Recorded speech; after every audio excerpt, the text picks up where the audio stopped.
പശ്ചിമബംഗാളിൽ ഹോട്ടലിലുണ്ടായ തീപിടുത്തത്തിൽ 7 മരണം. നിരവധി പേർക്ക് പൊള്ളലേറ്റു. ബിർഭൂം ജില്ലയിലെ താരാപീത്തിൽ ഹോട്ടലിലാണ് തീപിടുത്തമുണ്ടായത്. ആന്റണി ജിസ്റ്റോർ ചേരുന്നു വിവരങ്ങളുമായി. ആന്റണി, എന്താണ് ഈ ഒരു തീപിടുത്തത്തിന് കാരണമായി പറയുന്നത്? ഇപ്പോൾ പരിക്കേറ്റവരുടെ നില എങ്ങനെയാണ്? മറ്റു വിവരങ്ങൾ എന്തൊക്കെയാണ്? ഇന്ന് പുലർച്ചെ 4:30 കൂടിയാണ് ഈ ബീർഭൂമിലെ താരാപീത്തിലുള്ള ഹോട്ടലിൽ തീപിടുത്തം ഉണ്ടാകുന്നത്. 4 നില ഹോട്ടലാണത്. അവിടെ നിരവധി അതിഥികളും ഉണ്ടായിരുന്നു. ഈ സമയത്ത് താഴത്തെ നിലയിലാണ്, ഈ 4 നില ഹോട്ടലിൻ്റെ ഏറ്റവും താഴത്തെ നിലയിലാണ് ആദ്യം തീ ഉയരുന്നത്. പിന്നീട് ഈ തീ മുകളിലേക്കും പടരുകയായിരുന്നു. ഈ സമയത്ത് അവിടെ ഉണ്ടായിരുന്ന ആളുകളെല്ലാം തന്നെ ഉറക്കത്തിലുമായിരുന്നു.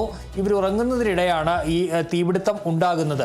ഈ ഘട്ടത്തിൽ ഈ പുക മുറികളിലേക്ക് പടരുകയും ഈ പുക ശ്വസിച്ചാണ് ഭൂരിഭാഗം ആളുകളും മരിച്ചത് എന്നുള്ളതാണ് മനസ്സിലാക്കാൻ കഴിയുന്നത്. ഏതായാലും തീപിടുത്തം ഉണ്ടായ ഉടൻ തന്നെ അഗ്നിരക്ഷാ സേന സ്ഥലത്തെത്തി ഈ തീ നിയന്ത്രണ വിധേയമാക്കിയ ശേഷമാണ് ഇവരെ പുറത്തേക്ക് എത്തിക്കാനായത്. അങ്ങനെ പരിക്കേറ്റ ആളുകളെ ആശുപത്രിയിലേക്ക് മാറ്റിയിട്ടുണ്ട്. ഏതായാലും 7 പേരാണ് ഈ അപകടത്തിൽ, ഈ തീപിടുത്തത്തിൽ മരിച്ചിരിക്കുന്നത്.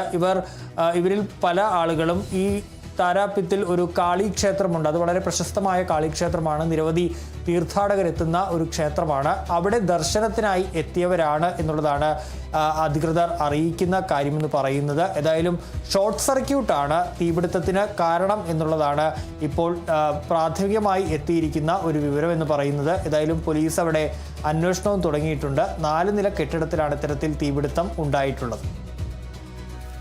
ശരി, എന്തായാലും പശ്ചിമബംഗാളിലാണ് ഹോട്ടലിൽ തീപിടുത്തമുണ്ടായത്. ഈ തീപിടുത്തത്തിൽ 7 പേർക്കാണ് ജീവൻ നഷ്ടമായത്. നിരവധി പേർക്ക് പൊള്ളലേറ്റിട്ടുണ്ട്. ബിർഭൂം ജില്ലയിലെ താരാപീത്തിലെ ഹോട്ടലിലാണ് ഇത്തരത്തിൽ തീപിടുത്തമുണ്ടായത്. ആന്റണി ജിസ്റ്റോർജാണ് വിവരങ്ങൾ നൽകിയത്.